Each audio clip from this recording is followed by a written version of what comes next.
بالقاسم محمد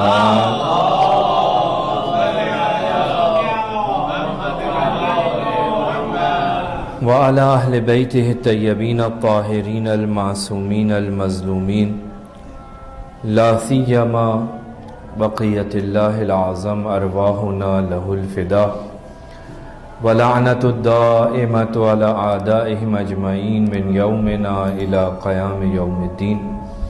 اما بعد فقد قال الله سبحانه وتعالى في محكم كتابه اعوذ بالله من الشيطان الرجيم بسم الله الرحمن الرحيم يا أيها الذين آمنوا كتب عليكم الصيام كما كتب على الذين من قبلكم لعلكم تتقون. پڑھیں محمد عزیزان محترم، پروردگار عالم کا لاکھ لاکھ شکر مرتبہ پھر ہم سب کو اپنے دسترخوان پر مدعو کیا. ہمیں یہ توفیق حاصل ہوئی کہ ہم اس کے دسترخوان پر بیٹھیں اور اس کی دی ہوئی نعمتوں سے استفادہ کریں. یقیناً ماہ مبارک رمضان کہ جس کی معرفت، جس کی فضیلت، جس کو پہچاننا بہت ضروری ہے، کیونکہ خود معصومین علیہ السلام نے پروردگار عالم سے اس چیز کو چاہا ہے. یہ مہینہ جس میں ہم داخل ہوئے، اس مہینے کی معرفت، اس مہینے کی شناخت، اس مہینے کو پہچاننا، یہ ائمہ معصومین دعا کرتے ہیں پروردگار عالم کی بارگاہ میں. چوتھے امام فرماتے ہیں الہمنا معرفت فضلہ و اجلال حرمتہ. کیا دعا کر رہے ہیں؟ پروردگار خدایا ہمیں ماہ مبارک رمضان کی فضیلت کی معرفت، اس کے کیا کیا فضائل ہیں اس مہینے کے، ان فضائل کی معرفت اور اس کے احترام اور تجلیل کی توفیق عطا فرما. عزیزان محترم، یہ دونوں چیزیں اتنی اہم ہیں کہ اگر ہم خود اپنے آس پاس میں اس زمانے میں نظریں اٹھا کر ذرا دقت سے دیکھیں تو نہ تو اس مہینے کی عظمت اور معرفت لوگوں کے پاس ہے اور نہ ہی اس کا احترام. عظمت نہیں پہچانتے، معرفت نہیں رکھتے اس مہینے کی، احترام نہیں کرتے. اس مہینے کے جو احکامات ہیں، اس مہینے کے جو انسان کے اندر جو چیزیں انسان میں دکھائی دینی چاہیے وہ دکھائی نہیں دے رہی. کیوں نہیں دے رہی؟ دو ہی باتیں ہیں، یا معرفت نہیں رکھتے یا معرفت رکھتے ہیں لیکن احترام نہیں کرتے. امام سجاد پروردگار سے دعا کر رہے ہیں پروردگارہ الہمنا معرفت فضلہ و اجلال حرمتہ. عجیب مہینہ ہے وہ مہینہ کہ جس کی ابتدا میں رحمت پروردگار نے قرار دی، جس کی وسط میں مغفرت پروردگار نے قرار دی، جس کی انتہا میں پروردگار عالم نے براءت، جہنم کی آگ سے دوری کو لکھا. یہ اس مہینے کی معرفت کا بہترین ذریعہ ہے. رسول خدا کا قول، رسول خدا فرماتے ہیں ہوا شہر اولہ رحمہ. آج سے رحمت کی بارشیں ہم سب کے اوپر شروع ہو گئی ہیں. یقیناً وہ پروردگار عالم جس کی رحمت ہمیشہ سے ہے. آپ بسم اللہ پڑھتے ہیں تو ابتدا میں ہی اس کی رحمت کا ذکر آتا ہے. قرآن مجید کی ابتدا کرتے ہیں اس کی رحمت کا. آپ کو، ہم سب کو احکامات جو ائمہ معصومین کی طرف سے، انبیاء کی طرف سے، رسول خدا کی طرف سے ملے، جو بھی کام شروع کرو اس سے پہلے اللہ کی رحمت، اس کی مدد، اس کی مدد مانگو. بسم اللہ الرحمن الرحیم. اس کی مدد مانگو کن صفات کے ذریعے؟ اس کی رحمت کے ذریعے سے. جب ہم اس کو پکار رہے ہیں تو کس چیز کے ذریعے سے؟ رسول خدا فرماتے ہیں یہ جو مہینہ جس میں تم داخل ہو رہے ہو کون سا مہینہ ہے؟ ہوا شہر اولہ رحمہ و اوسطہ مغفرہ، جس کا درمیانہ حصہ 11 سے 20 تک مغفرت کا مہینہ ہے. وآخرہ اتق من النار، جو آخری عشرہ ہے، تیسرا عشرہ ہے، وہ کیا ہے؟ جہنم سے آزادی کا بہترین ذریعہ۔ آتش جہنم سے بچنا چاہتے ہو، یہ تیسرا عشرہ جو اس مہینے کا آئے گا، اس کے اندر آزادی کے پروانے ملیں گے۔ ایسا مہینہ کہ جس کی ابتدا میں رحمت، وسط میں مغفرت، انتہا میں آزادی، آتش جہنم سے آزادی، وہ مہینہ کہ جس کے ناموں کی ایک طویل فہرست ہے، اور خود جس نام سے ہم جانتے ہیں اس نام کے بارے میں بھی معصوم فرماتے ہیں کہ خبردار اس کا نام احترام سے لو، یہ نہیں بولو کہ رمضان آیا رمضان گیا، بلکہ کیا کہو؟ رمضان المبارک۔ اللہ کے اسما میں سے ایک اسم۔ اگر ہم روایات میں دیکھیں تو 50 کے قریب اس مہینے کے نام ہیں، اور ہر نام اس مہینے کی ایک خصوصیت کو بیان کر رہا ہے۔ ہر نام اس مہینے کی ایک نہ ایک مثال کے طور پہ ایک فضیلت کو، ایک خصوصیت کو بیان کرتا ہوا دکھائی دیتا ہے۔ مثلا مشہور شہر مبارک، کون سا مہینہ؟ ایسا مہینہ جو بابرکت ہے، برکت ہے، عجیب برکت ہے۔ رسول خدا نے فرمایا نا کہ تمہارے پاس ماہ مبارک کے رمضان آ رہا ہے، کس کے ساتھ آ رہا ہے؟ برکت کے ساتھ آ رہا ہے، جس میں ہر چیز، ہر عمل ویسا نہیں رہے گا جیسا تم کرتے ہو، اس کا اجر، اس کا صلہ کئی برابر ہو جائے گا۔ ایک سورہ پڑھو گے ایسا ثواب لکھے گا پروردگار جیسا پورے قرآن کا ثواب۔ برکت ہے، تھوڑا سا کام ہوگا لیکن اس کے اندر ایک برکت پائی جائے گی۔ اس مہینے کا نام کیا ہے؟ شہر مبارک۔ اس مہینے کا کیا نام ہے؟ روایت کہتی ہے شہر الصبر ہے، صبر کا مہینہ۔ کیا کرنا ہے؟ کہ اس مہینے کے اندر تم نے بھوک و پیاس کو برداشت کرنا ہے۔ کون سا مہینہ ہے؟ شہر الصبر۔ کون سا مہینہ ہے؟ کہ شہر الصیام، روزے کا مہینہ ہے۔ کون سا مہینہ؟ فرمایا شہر المغفرہ، مغفرت کا مہینہ۔ کون سا مہینہ؟ فرمایا شہر البرکہ، برکت کا مہینہ۔ کون سا مہینہ؟ فرمایا شہر المعاسات، بھائی چارے کا مہینہ۔ شہر العتق، آزادی کا مہینہ، جہنم کی آگ سے نجات کا مہینہ۔ یعنی اتنی صفات، اتنی خصوصیات اس مہینے کی ہیں کہ اگر آپ خالی نام گنتے رہیں تو ہم سب جو ہیں حیران و پریشان ہو جاتے ہیں کہ یہ مہینہ آخر کیسا مہینہ ہے۔ اس مہینے میں پروردگار عالم نے ہم سب کو اپنا مہمان بنایا ہے، لہذا اپنی قدر، اپنے آپ کو پہچاننے کی ضرورت ہے کہ دیکھو کہاں بیٹھے ہوئے اس وقت، کس مہینے میں ہو۔ شہر دعیتم فیہ الی ضیافت اللہ، یہ وہ مہینہ ہے کہ جس میں پروردگار عالم نے تمہیں اپنی مہمانی کے لیے بلایا ہے۔ تو عزیزان محترم، اس دسترخوان پروردگار پر ہم سب کو دعوت دی گئی ہے اور ہم بیٹھے ہیں۔ کیوں بیٹھے ہیں؟ اس مہینے میں کیا کیا ہے آپ نے، میں نے کیا کرنا ہے؟ ایک کام جو ہم نے کرنا ہے وہ کیا ہے؟ وہ ہے روزہ رکھنا۔ لیکن پروردگار عالم نے قرآن مجید کی جو آیت آپ کی خدمت میں تلاوت کی، سورہ بقرہ کی آیت نمبر 183، عجیب ہے۔ پروردگار عالم نے انسان کی نفسیات کو دیکھتے ہوئے، خالق انسان ہے، جانتا ہے اس کے دل کے اندر کیا چل رہا ہے۔ پروردگار عالم جب روزے کا حکم دے رہا ہے تو انسان کی یہ فطرت میں ہے کہ کوئی بھی ایسی چیز جو اس کے نفع میں نہ ہو، اس کے فائدے میں نہ ہو، اس سے کتراتا ہے، دور بھاگتا ہے۔ بھائی میں کیوں صبح سے شام تک بھوکا رہوں؟ میں کیوں صبح سے شام تک بھوکا رہوں؟ اس بھوکا رہنے کا کوئی مجھے فائدہ ہوگا یا نہیں ہوگا؟ فوراً انسان اپنے بینیفٹ کی طرف جاتا ہے کہ مجھے کیا فائدہ ہوگا، مجھے کیا ملے گا۔ پروردگار عالم نے جب روزے کو واجب کیا تو قرآن مجید کے اندر مختلف آیات ہیں روزے کے سلسلے میں، لیکن یہ آیت جو مشہور آیت ہے میں نے آپ کی خدمت میں تلاوت کی۔ پروردگار کہتا ہے کہ یا ایھا الذین آمنوا کتب علیکم الصیام، اے صاحبان ایمان تمہارے اوپر روزوں کو واجب کر دیا گیا ہے۔ گھبرانے کی بات نہیں ہے، تم سے پہلے والے جو گزر گئے ان کے اوپر بھی واجب تھا۔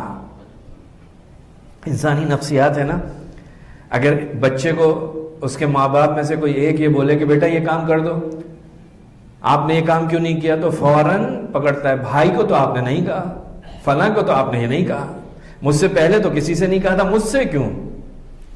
پروردگار کیا کہتا ہے؟ کما کتب علی الذین من قبلکم، یہ تمہارے اوپر واجب نہیں ہو رہے، تم سے پہلے جو قومیں گزر گئی ہیں ان کے اوپر بھی واجب تھے، یہ پہلی مرتبہ نہیں ہوا۔ اور تاریخ اٹھا کے دیکھیں تو ان کے روزے ہم سے زیادہ سخت تھے، مشکل تھے۔ اور پھر اس کے بعد پروردگار عالم نے ایک چیز کی طرف اشارہ کیا، لعلکم تتقون، کہ شاید اس کا اثر، اس کا فائدہ، اس روزے کا فائدہ تمہیں تقوی کی صورت میں حاصل ہو، تم متقی ہو جاؤ۔ عزیزان محترم، یہ پروردگار کیوں کہہ رہا ہے لعلکم تتقون؟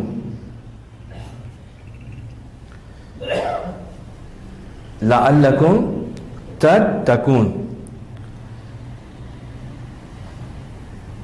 متقی کون ہے؟ متقی کسے کہتے ہیں؟ متقی کیوں نہیں ہوتا انسان؟ تقوی کی بات ہو رہی ہے نا، جس کے پاس تقوی ہوتا ہے اسے کہا جاتا ہے متقی۔ سوال یہ ہے کہ لعلکم، شاید کہ تم متقی ہو جاؤ، امید ہے کہ تم متقی ہو جاؤ۔ اس کا مطلب کیا ہے؟ اس کا مطلب یہ ہے کہ روزہ اگر کما ہوا حقہ، جس طرح کے روزے کا حق ہے اس طرح سے تم نے روزہ نہیں رکھا تو ممکن ہے کہ تمہیں تقوی نہ مل پائے۔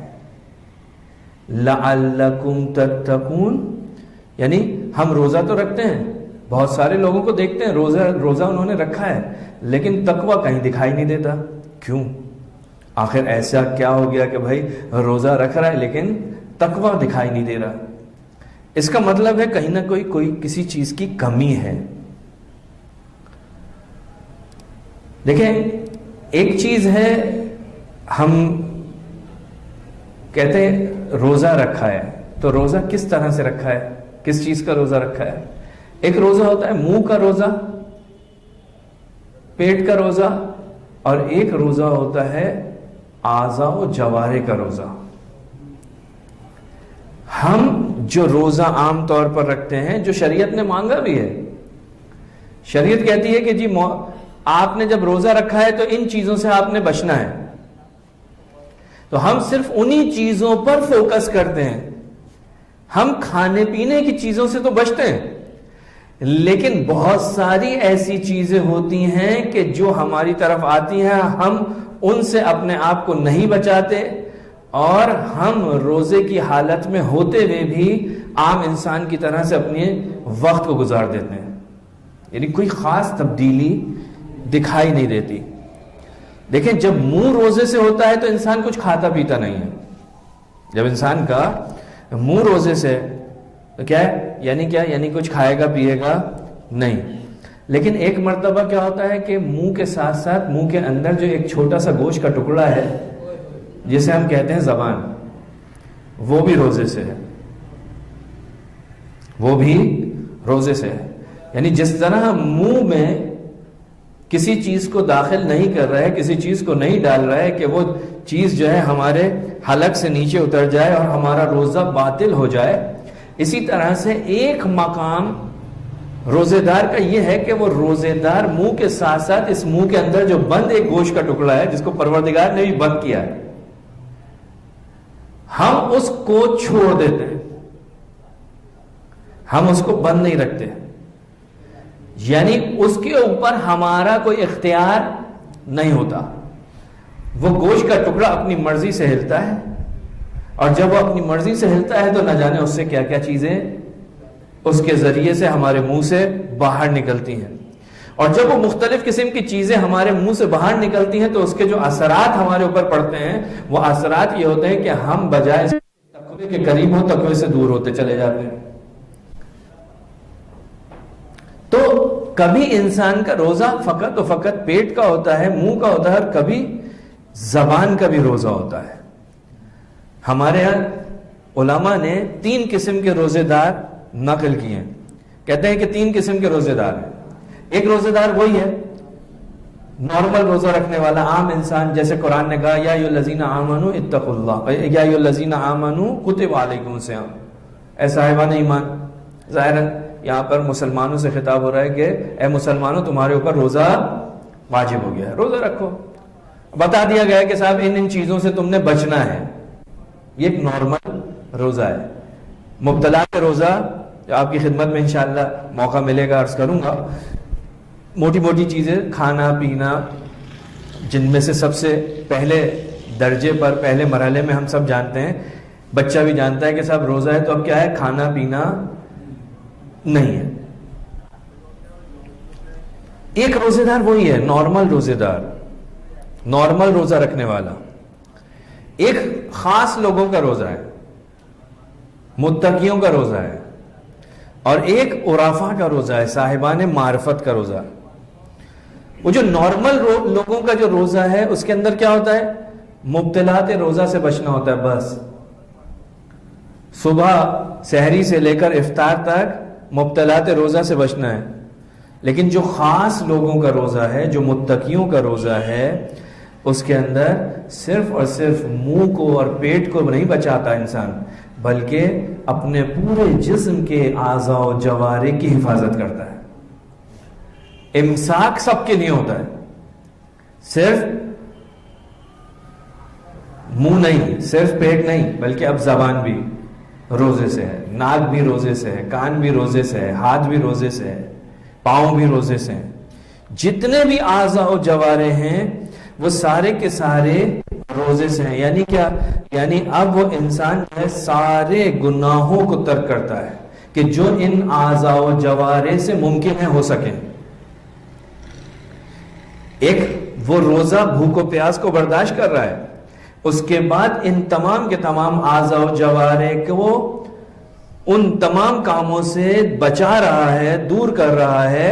جس طرح پیٹ کے اندر کھانا جانے سے روک رہا ہے پیٹ کو، اسی طرح سے اپنے اعضاء و جوارح کی حفاظت کر رہا ہے. اپنے اعضاء و جوارح کو کسی بھی غلط جگہ پر استعمال ہونے کی اجازت نہیں دیتا. سارے گناہوں کو ترک کر رہا ہے. اسی گناہوں کو ترک کرنے کا نام ہی تقویٰ ہے.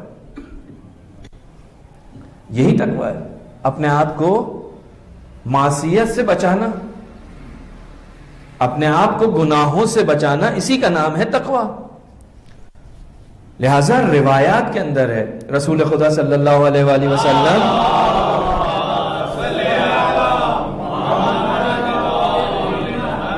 فرماتے ہیں 5 چیزیں، توجہ کیجئے گا، اللہ کا نبی فرماتا ہے 5 چیزیں ایسی ہیں کہ جو انسان کے افطار کا سبب بنتی ہیں. اب یہ 5 چیزیں بالکل ہٹ کے ہیں، وہ جو آپ اور ہم مبتلات روزہ پڑھتے ہیں، بیان کیے جاتے ہیں کہ صاحب ان چیزوں سے روزہ باطل ہو جاتا ہے. رسول خدا ان چیزوں سے ہٹ کر 5 چیزیں بیان کر رہے ہیں. فرماتے 5 چیزیں روزے کے افطار کا سبب بنتی ہیں. پہلی چیز فرمایا جھوٹ، جھوٹ افطار کا سبب بنتا ہے. دوسری چیز فرمایا غیبت، غیبت افطار کا سبب بنتا ہے. تیسری چیز فرمایا چغلی، چغلی افطار کا سبب بنتی ہے. چوتھی چیز فرمایا جھوٹی قسم، جھوٹی قسم افطار کا سبب بنتی ہے. 5ویں چیز اللہ کا نبی فرماتا ہے حرام نگاہ، یعنی ایسی جگہ آنکھ سے دیکھنا کہ جس جگہ دیکھنے کی اجازت نہ ہو. اللہ کا نبی فرماتا ہے یہ 5 چیزیں افطار کا سبب بنتی ہیں.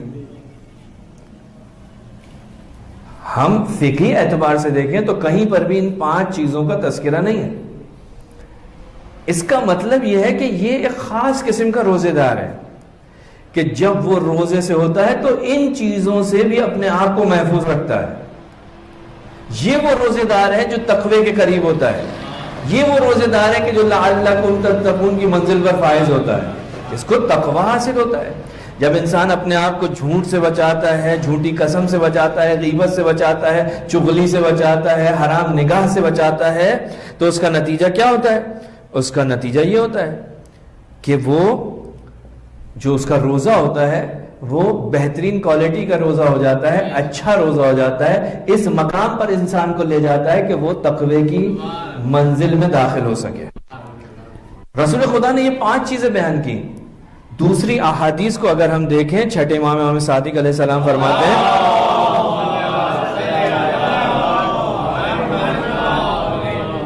اور دوسرے معصومین سے بھی اس طرح کی روایت موجود ہے کہ روزہ صرف کھانے پینے کی چیزوں کو ترک کرنے کا نام نہیں ہے کہ آپ جو ہے کھانے پینے کی چیزوں کو ترک کر دیں، کھانا پینا چھوڑ دیں روزہ ہو گیا، نہیں۔ چھٹے امام فرماتے ہیں کہ روزے دار کو چاہیے زبان سے جھوٹ ترک کر دیں، آنکھ حرام کو نہ دیکھے، لڑائی جھگڑا نہ کرے، حسد نہ کرے، غیبت نہ کرے، جدل نہ کرے، قسم نہ کھائے، ہر برے الفاظ سے دوری اختیار کرے، ظلم نہ کرے۔ یعنی روزے دار یعنی کیا؟ معصوم امام کہتا ہے کہ اس کی زندگی ایسی ہونی چاہیے روزے کی حالت میں۔ روزہ صرف کھانے پینے کو ترک کا نام نہیں ہے۔ یہ جو روزہ ہے یہ تو وہ ہے کہ جو انسان اپنی ذمہ داری کو ادا کر رہا ہے، وہ روزہ جو اسے کمال تک پہنچاتا ہے وہ یہ روزہ ہے۔ وہ روزہ جو اسے تقوی کی منزل میں داخل کرتا ہے وہ یہ روزہ ہے کہ جب یہ تمام چیزوں کو ترک کر دے، جب اس کے اعضاء و جوارح روزے سے ہوں، یہ روزہ وہ ہے کہ جو اسے تقوی کی منزل پر پہنچاتا ہے۔ علماء نے ایک اور روزہ بھی نقل کیا ہے جو اس کے بعد ہے، فرماتے ہیں صاحبان معرفت کا روزہ۔ وہ کیا ہے؟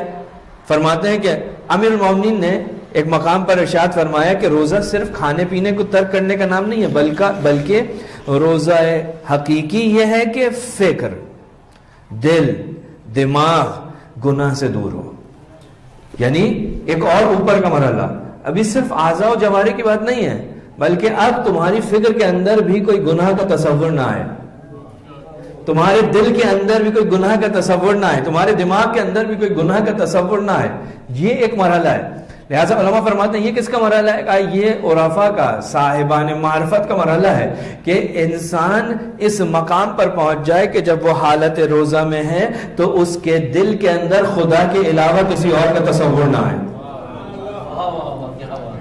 اس کے دل میں خدا کے علاوہ کسی اور کا تصور نہ آئے۔ لہٰذا وہ روایت آپ سب نے سنی ہوئی ہے، مشہور روایت ہے، القلب حرم اللہ، یہ جو قلب ہے یہ کیا ہے؟ اللہ کا گھر ہے۔ فلا تسکن فی الحرم اللہ، بس تم کسی اور کو حرم خدا میں ساکن مت کرو۔ جب تم روزے سے ہو تو تمہارے اس وجود میں جو قلب نامی ایک شے ہے جسے پروردگار عالم نے رکھا ہے، اس قلب میں کہ جو اللہ کا گھر ہے، اس گھر کے اندر بھی کوئی اور نہ ہو، تمہارے ذہن کے اندر، تمہاری فکر کے اندر اللہ کے علاوہ کوئی نہ ہو۔ یعنی اعضاء و جوارح بھی روزے سے ہوں، تمہاری فکر بھی روزے سے ہو، تمہارا پیٹ بھی روزے سے ہو۔ یہ ہے عرفاء کا، صاحبان معرفت کا روزہ۔ ایک صلوات پڑھیں محمد والے۔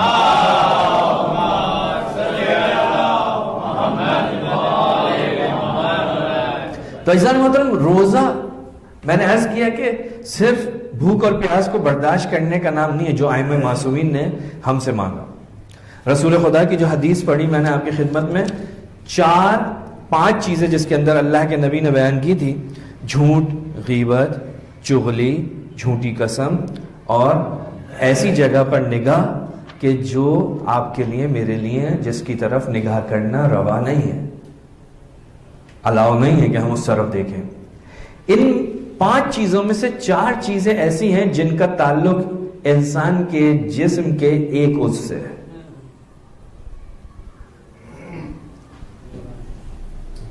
انسان کے جسم کے ایک عضو سے ہے، اس عضو کا نام ہے زبان۔ یعنی 5 چیزیں رسول خدا نے بیان کی، 4 جو سرزد ہو رہی ہیں وہ کہاں سے ہو رہی ہیں؟ زبان سے، کہ جس کو پروردگار عالم نے بھی قید کر کے رکھا تھا۔ پروردگار عالم نے بھی اس کو ایک 2 طرف جبڑوں کے درمیان کے اندر قرار دیا ہے۔ اگر یہ ان کے درمیان نہ ہوتی تو نہ جانے کیا کچھ کرتی۔ ایک صلوات پڑھیں محمد والے۔ یہ جو زبان ہے یہ بڑا اہم، شاید میں اسی کے اوپر اپنی آئندہ کی گفتگو اسی موضوع پہ جہاں تک ممکن ہوا آپ کی خدمت میں احادیث کا سہارا لے کر اس موضوع پہ گفتگو کروں گا۔ قرآن مجید کے اندر اگر ہم فقہ کو دیکھیں، احکامات کو دیکھیں، تو تقریباً 83 ابواب علماء نے نقل کیے ہیں فقہ کے، 83 چیپٹر، مختلف چیپٹر، توضیح مسائل میں کم ہوتے ہیں۔ انتہا 83 چیپٹر فقہ کے موجود ہیں. دین، خرید و فروخت، نکاح، طلاق، یہ سارے کے سارے جو معاملات ہیں، شرعی معاملات. 500 آیتوں سے زیادہ آیات احکام نہیں ہے. آیات احکام کی تعداد جو قرآن مجید کے اندر ہے وہ کتنی ہے؟ 500. لیکن یہ جو زبان ہے، جو ایک ہے ہر انسان کے پاس، اس زبان سے متعلق جو پروردگار عالم نے قرآن مجید کے اندر گفتگو کی ہے. آیات احکام میں نے عرض کیا 83 چیپٹرز ہیں، لیکن 500 آیات، ٹوٹل آیت 500 ہیں جن کے اندر یہ احکامات بیان ہوئے ہیں. لیکن زبان کے بارے میں جب ہم دیکھتے ہیں تو ایک زبان کے لیے پروردگار عالم نے قرآن مجید میں 283 آیتیں قرآن مجید میں نازل کی ہیں. 283 آیات ایسی ہیں کہ جن کا تعلق زبان سے ہے، یعنی زبان کے بارے میں گفتگو کر رہی ہیں کسی نہ کسی طریقے سے. مثال کے طور پر سورہ صف بہت ہی خوبصورت سورہ ہے، جا کے تلاوت کیجئے، اس کو پڑھیں، غور و فکر کریں. سورہ صف کے اندر پروردگار عالم ایک آیت اس طرح سے، دوسری اور تیسری آیت ہے، فرماتا یا ایھا الذین آمنوا لما تقولون ما لا تفعلون. اے صاحبان ایمان، لما تقولون ما لا تفعلون، جو کہتے ہو اسے کرتے کیوں نہیں ہو؟ زبان سے تم بہت بڑے بڑے دعوے کرتے ہو، لیکن عمل میں اس کی مخالفت کرتے ہو. کہتے ہو، یہ کہا کس سے جاتا ہے؟ زبان سے. پروردگار فرماتا ہے لما تقولون ما لا تفعلون، کیوں کہتے ہو؟ کرتے نہیں ہو. اگر اس کا شان نزول دیکھیں تو آپ کی خدمت میں عرض کروں کہ ایک شخص تھا رسول خدا کی خدمت میں آیا، کہا رسول خدا یا رسول اللہ وہ فلاں جو شخص ہے، فلاں جو کافر یا مشرک ہے، اس کو میں نے قتل کیا ہے، جبکہ اس نے نہیں کیا تھا. کہہ رہا ہے کیا نہیں تھا. دوسرا شخص بھی کھڑا ہوا تھا اور جس نے کیا تھا وہ بھی موجود تھا. تو دوسرے شخص نے اس سے کہا، جس نے کیا تھا اس سے کہا کہ بھائی یہ تو اس نے نہیں کیا، تو تم نے کیا ہے؟ کہا نہیں، میں نے اللہ کے لیے کیا تھا، اللہ جانتا ہے، مجھے کہنے کی ضرورت نہیں ہے، مجھے کہنے کی ضرورت نہیں ہے. لیکن اس کی مذمت کو پروردگار عالم اس طرح کر رہا ہے بھائی جب تم نے کیا نہیں ہے تو کہتے کیوں ہو؟ لما تقولون، کیوں کہتے ہو؟ ما لا تفعلون، جس کو تم انجام نہیں دیتے. کبر مقتا عند اللہ ان تقولوا ما لا تفعلون، خدا کے نزدیک بہت ناپسند بات ہے کہ جو تم کہو لیکن اسے نہ کرو. خدا بہت ہی ناپسند رکھتا ہے یہ عمل. تو یہ کیا ہے؟ کہاں سے؟ کہنے کا، بس ڈائریکٹ زبان کا لفظ نہیں آیا، لیکن کہنے کی بات ہو رہی ہے، بولنے کی بات ہو رہی ہے. بولتا انسان کہاں سے؟ زبان سے. سورہ حجرات مشہور و معروف سورہ ہے، سورہ اخلاق بھی کہہ سکتے ہیں اس کو. بہترین سورہ ہے، اخلاقیات سکھاتا ہے. ایک سے بڑھ کر ایک خوبصورت آیت ہے جو ہمارے معاشرے کے اندر جو مختلف قسم کی جو برائیاں جو پھیل چکی ہیں اس وقت، جس میں ہم مبتلا ہیں، ہمارا معاشرہ مبتلا ہے، ان کی طرف نشاندہی کرتا ہے. چھوٹی چھوٹی باتیں. پروردگار فرماتا ہے وَلَا يَغْتَبْ بَعْضُكُمْ بَعْضًا، مشہور آیت ہے. غیبت کے بارے میں پروردگار فرماتا ہے کیوں غیبت کرتے ہو؟ غیبت کہاں سے ہوتی ہے؟ غیبت کس چیز کے ذریعے ہوتی ہے؟ غیبت جس چیز کے ذریعے ہوتی ہے اس چیز کا نام ہے زبان. میں نے عرض کیا ڈائریکٹ لسان کا لفظ نہیں آیا، لیکن اس لسان سے جو کام انجام پاتے ہیں، مختلف کام، ایسے کام جو قابل ستائش بھی ہیں اور ایسے کام جو قابل مذمت بھی ہیں. لہذا پروردگار عالم سورہ حجرات میں کہہ رہا ہے تم کیوں غیبت کرتے ہو ایک دوسرے کی؟ تمہیں نہیں معلوم غیبت کرنا ایسا ہے جیسا کہ اپنے مردہ بھائی کے گوشت کو کھانا. تمہاری زبان چلتی ہے، غیبت کرتے ہو، اس کا نتیجہ کیا ہے، اس کا اثر کیا ہے؟ تم اس کی طرف متوجہ نہیں ہوتے. رسول خدا کو ہماری نسبت سے جس چیز سے خوف ہے وہ یہی زبان ہے. ایک رسول کا صحابی ہے، رسول کی خدمت میں آیا، کہا یا رسول اللہ آپ میری نسبت سے کس چیز کی نسبت سے خوف زدہ ہیں؟ میری طرف سے کس چیز کی نسبت سے خوف زدہ ہیں؟ رسول خدا نے اپنی زبان کو پکڑا، کہا اس سے، یہ جو زبان ہے نا اس کی نسبت سے میں بہت خوف زدہ ہوں. اخذ بلسانہ، رسول خدا نے اپنی زبان کو خود پکڑا، کہا اس کی، یہ جو زبان ہے اس کو کنٹرول میں رکھو. یہ زبان ہے کیا؟ مرحوم فیض کاشانی بہت بڑے عالم دین گزرے ہیں، جن کی ایک بہت ہی بڑی مفصل کتاب ہے اخلاق کی المحجۃ البیضاء. مرحوم فیض کاشانی نے اپنی کتاب کے اندر زبان کی 20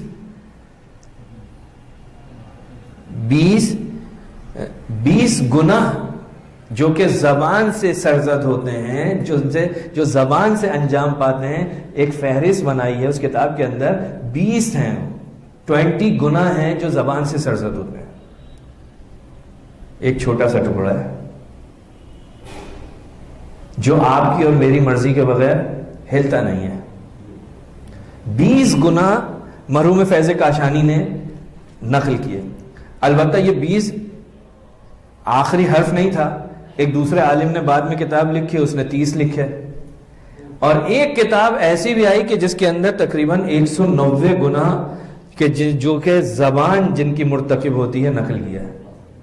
اب اندازہ لگائیے کہ جو ہمارے منہ میں زبان نامی ایک شے ہے، ایک گوشت کا ٹکڑا ہے، یہ کتنی اہمیت کا حامل ہے کہ اگر اس کو ذرا سی بھی آزادی مل جائے تو یہ انسان کو جنت سے جہنم کی طرف لے جاتا ہے.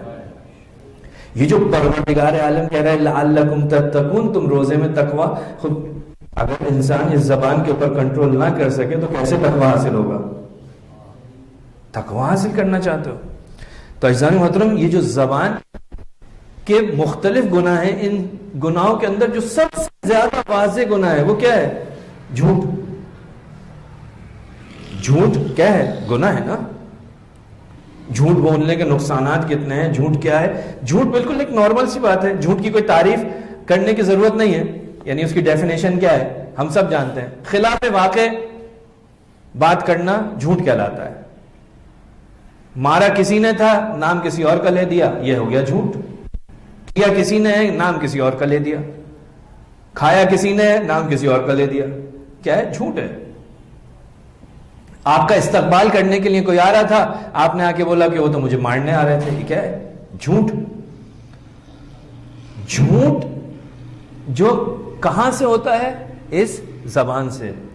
قرآن مجید میں پروردگار عالم فرماتا ہے انما یفتری الکذب الذین لا یؤمنون بآیات اللہ. عزیزان محترم توجہ کیجیے گا کہ جھوٹ انسان کو کہاں لے کر جاتا ہے.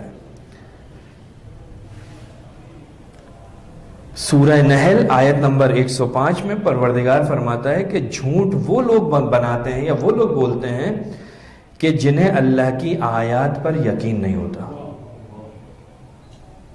جو اللہ کی نشانیوں پر یقین نہیں رکھتے، جو اللہ کی آیات پر یقین نہیں رکھتے، وہ جھوٹ بولتا ہے. یعنی یہ سیدھا سیدھا انسان کو نفاق اور کفر کی طرف لے جا رہا ہے. جھوٹا کون ہے؟ قرآن کہہ رہا ہے کہ انما یفتری الکذب الذین لا یؤمنون بآیات اللہ. جو ایمان نہیں رکھتے، جو ایمان نہیں رکھتے. قرآن نے بھی تو جھوٹوں پر ہی لعنت کی تھی نا. وہ جھوٹے کون تھے؟ وہ وہی تو تھے جو اللہ کی نشانیوں پر ایمان نہیں لے کر آ رہے تھے. جو اللہ کی سب سے بڑی نشانی رسول خدا صلی اللہ علیہ وآلہ وسلم،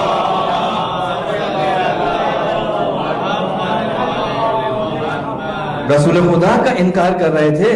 قرآن مجید یہی تو کہہ رہا تھا لعنت اللہ علی القوم الظالمین. اللہ کی لعنت ہو کس کے اوپر؟ ظالمین پر. یعنی جھوٹ انسان کو کہاں لے کر جاتا ہے؟ جھوٹا ظالم ہے. رسول خدا فرماتے ہیں ایک شخص آیا رسول اللہ کے پاس، کہا کہ یا رسول اللہ، اب مختلف روایتیں ہیں، اس کے اندر مختلف کلمات ہیں.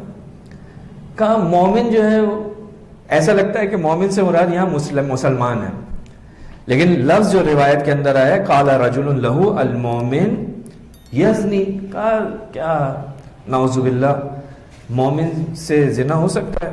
رسول خدا نے کہا کہ ہو سکتا ہے، ظاہراً مسلمان مراد ہے. قال قد یکون ذالک، ہو سکتا ہے. فرمایا قال المومن یسرق، پوچھنے والے نے پوچھا کیا مومن چوری کر سکتا ہے؟ رسول خدا نے کہا ہو سکتا ہے، چوری کر لے. پھر فرمایا قال یا رسول اللہ المومن یکذب، اے اللہ کے رسول مومن جھوٹ بولتا ہے؟ میں وہی کہتا ہوں مسلمان جھوٹ بولتا ہے، جھوٹ بول سکتا ہے؟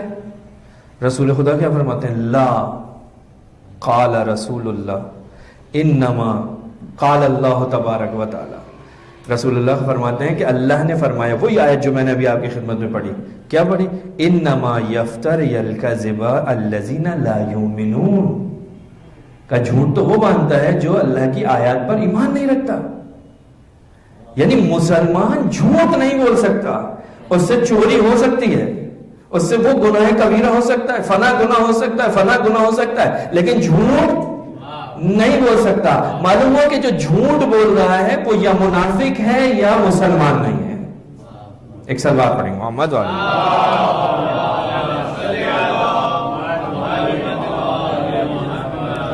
کیونکہ جہاں جھوٹ ہوگا وہاں ایمان نہیں آ سکتا، جہاں جھوٹ ہوگا وہاں پر ایمان نہیں آئے گا. امیر کائنات حضرت علی ابن ابی طالب علیہ السلام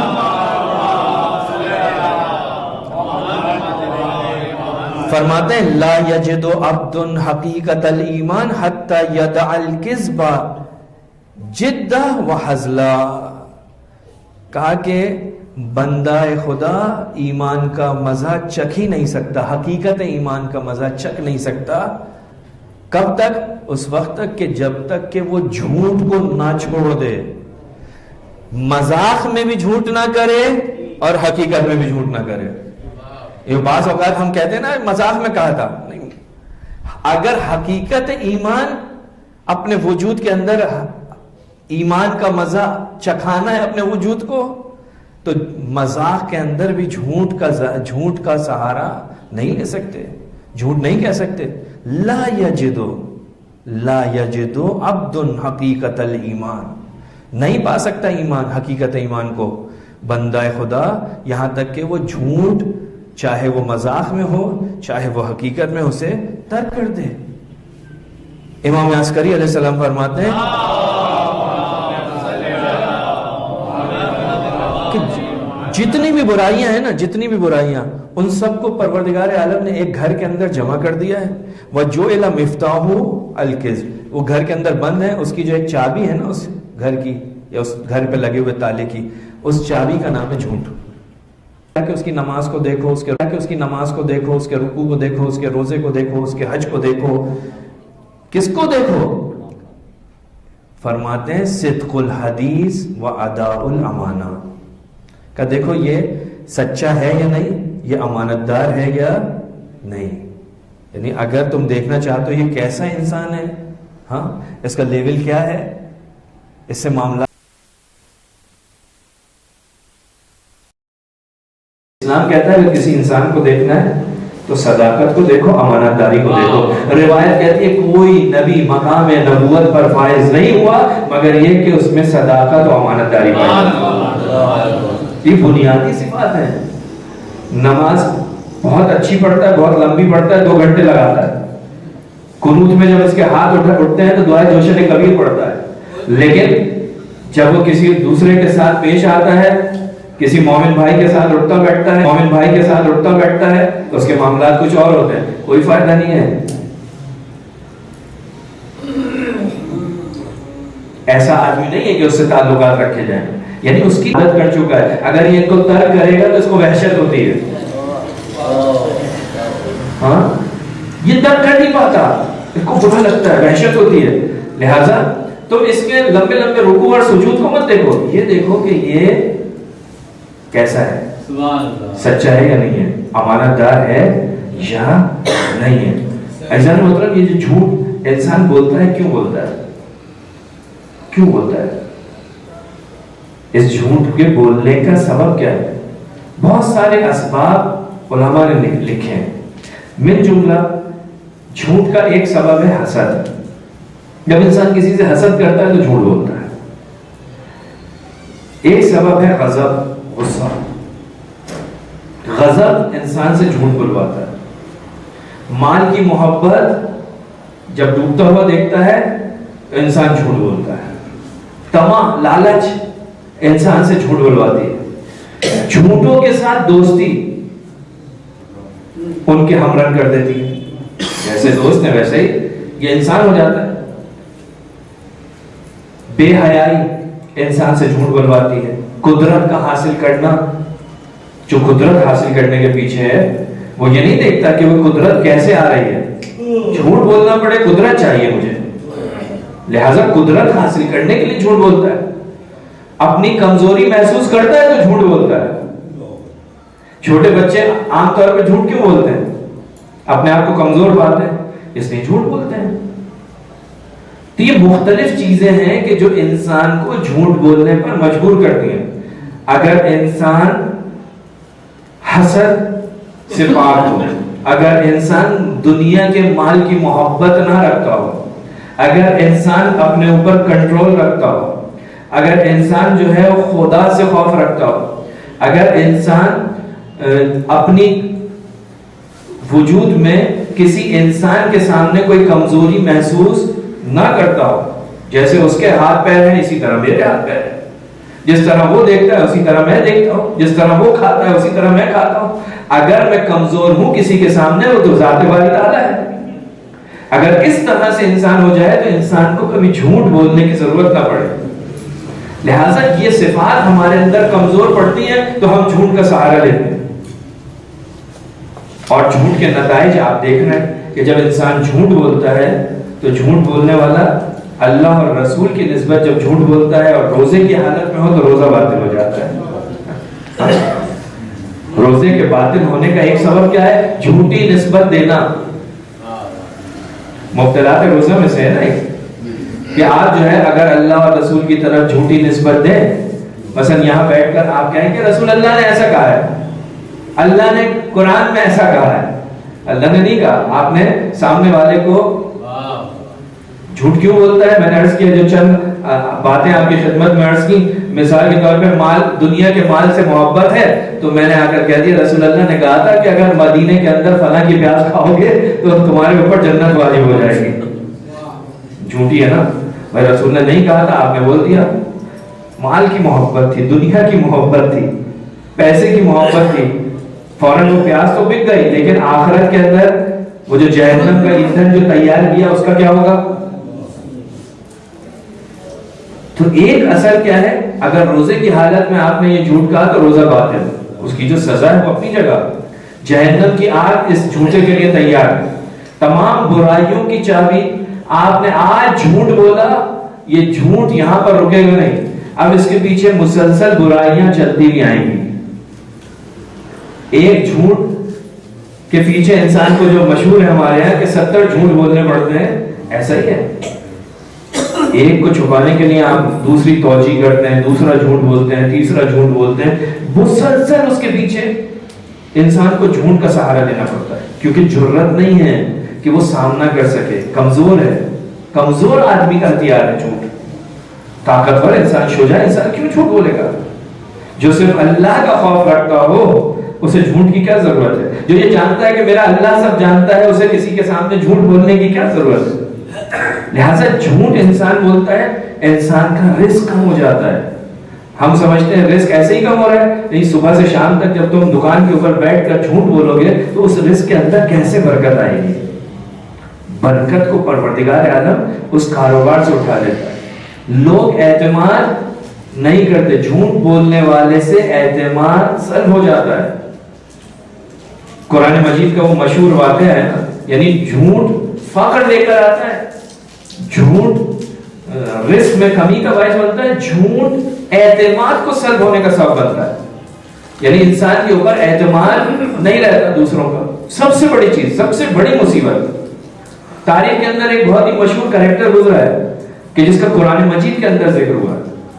قرآن مجید نے آیت نازل کی اس کے جھوٹ کی وجہ سے. رسول خدا نے بھیجا کہ جاؤ فلاں جگہ پر جا کے زکات لے کر آ جاؤ. وہ شخص گیا. جس جگہ بھیجا تھا رسول کے آنے سے پہلے اس شخص کے وہاں کے لوگوں کے ساتھ کچھ معاملات اچھے نہیں تھے. بہرحال رسول نے کہا تھا جاؤ وہاں پہ. گیا. جب یہ گیا ان لوگوں کو پتا چلا کہ رسول کا نمائندہ آ رہا ہے زکات لینے کے لیے, تو وہ اس کے استقبال کے لیے اپنے گھروں سے باہر نکلے. وہ استقبال کے لیے نکلے. اس نے دیکھا کہ یہ شاید مجھے مارنے آ رہے ہیں. وہیں سے واپس پلٹا رسول کے پاس آیا. رسول سے کہتا ہے کہ یا رسول اللہ وہ تو مجھے مارنے آ رہے تھے, وہ زکات وکات دینا نہیں چاہتے, وہ تو آپ کے نمائندے کو مارنا چاہ رہے ہیں. رسول خدا کو اچھا محسوس نہیں ہوا, لیکن پروردگار عالم کی طرف سے آیت آئی ان جاءکم فاسق بنبأ فتبینوا. رسول یہ جو آیا ہے یہ فاسق ہے, یہ جھوٹا ہے, تحقیق کرو. وہ مارنے آئے تھے یا اس کا احترام کرنے آئے تھے؟ جھوٹا جھوٹا قابل اعتماد نہیں رہتا.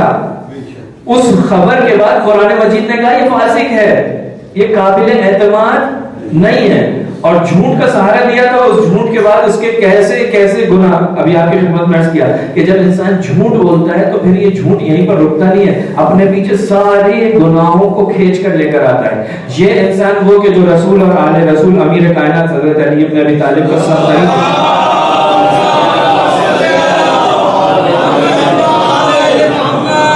ترین دشمن, سخت ترین دشمن. اس انسان کی کیفیت کیا ہے, حالت کیا ہے؟ وہ چیز جس کو اللہ کا نبی قرآن مجید کی آیات کے ذریعے سے حرام قرار دے رہا ہے, وہ اسی نشے کے اندر اپنے آپ کو مست کر رہا ہے. اور نہ صرف مست کر رہا ہے بلکہ مست پڑھ کر کے نماز جماعت کی امامت بھی کرتا ہے, اور فجر کی نماز 2 رکعت کے بجائے 4 رکعت پڑھاتا ہے. جھوٹا انسان یہ ہے, جھوٹا قابل اعتماد نہیں ہے. جھوٹے سے ہر گناہ کی توقع کی جا سکتی ہے, ہر گناہ کی. تو یہ تو قرآن مجید اس کریکٹر کو ذکر کر رہا ہے, تاریخ کے اندر اس کے کارنامے موجود ہیں. تو ایسا مطلب یہ جو جھوٹ آیا تھا یہ کہاں سے آیا تھا؟ ہماری جو گفتگو شروع ہوئی تھی کہ زبان کے 20 گناہ تو معجزۃ البیضہ کے اندر ہے, جس میں سے ایک گناہ جو ہوتا ہے اس زبان سے, اس کا نام ہے جھوٹ. دیکھیں بہت کہنا بہت آسان ہے, لیکن اگر ہم اس زبان کے اوپر کنٹرول کر لیں, اس کو قابو میں لے آئیں کہ اس سے کسی جھوٹ سے اس کا کوئی تعلق نہ ہو, پھر دیکھیں زندگی کے اندر کتنی آسانیاں ہوتی ہیں, کس طرح سے برکتیں نازل ہوں گی. پہلے اپنے آپ کو تیار تو کریں, ہم نے جھوٹ نہیں بولنا کچھ بھی ہو جائے. ایک چیز ہے جو گناہ ہے, حرام ہے, لیکن ہمارا کیا ہے, روٹین ہو گئی ہے. کاروباری افراد خاص طور پہ کہا جاتا ہے کہ جو شخص حج کر کے آ گیا اب اس سے تو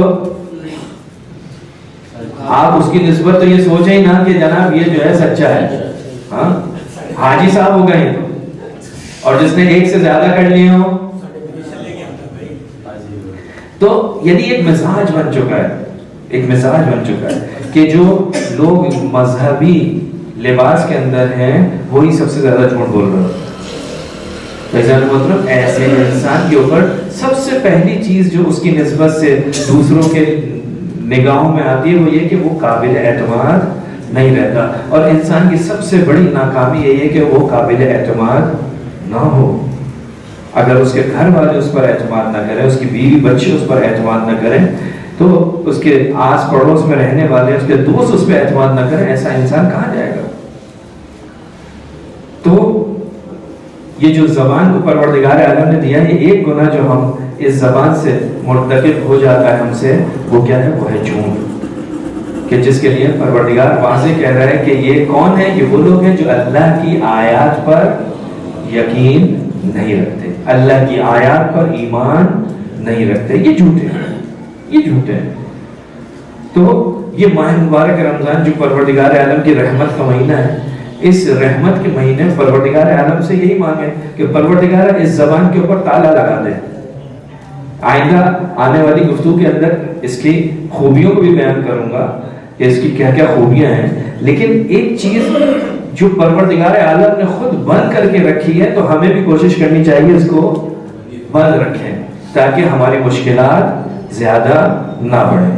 پروردگارہ بحق کے آئین معصومین، بحق کے ماہ مبارک رمضان، پروردگارہ تجھے اس ماہ مبارک رمضان کی عظمت کا واسطہ ہماری عبادتوں کو اپنی بارگاہ میں قبول فرما، ہمیں بہتر سے بہتر انداز میں اپنی عبادت کرنے کی توفیق عطا فرما. پروردگارہ تجھے واسطہ محمد و آل محمد کی عظمت کا حاضرین کی تمام پریشانیوں کو آسان فرما، تمام حوائج کو اپنی بارگاہ میں قبول فرما. جو ممنون بیمار ہیں، بحق کے بیمار کربلا، ان سب کو شفاء کاملہ و عاجلہ عطا فرما. ہم سب کو بہترین انداز میں اپنی اس ماہ مبارک رمضان کی عبادت کو انجام دینے کی توفیق عطا فرما. پروردگارہ ہمارے مرحومین کی مغفرت فرما. پروردگارہ تجھے واسطہ محمد و آل محمد کی عظمت کا جہاں جہاں اہل بیت کے چاہنے والے آباد ان کی جان، مال، عزت، آبرو کی حفاظت فرما. دشمنان اسلام، دشمنان پاکستان کو نیست و نابود فرما. ہمارے ملک کو استحکام عطا فرما. ہمارے وقت کے امام کے ظہور میں تعجیل فرما. ہمیں ان کے اعوان و انصار میں شامل فرما. ربنا تقبل منا انک انت السمیع العلیم برحمتک یا ارحم الراحمین.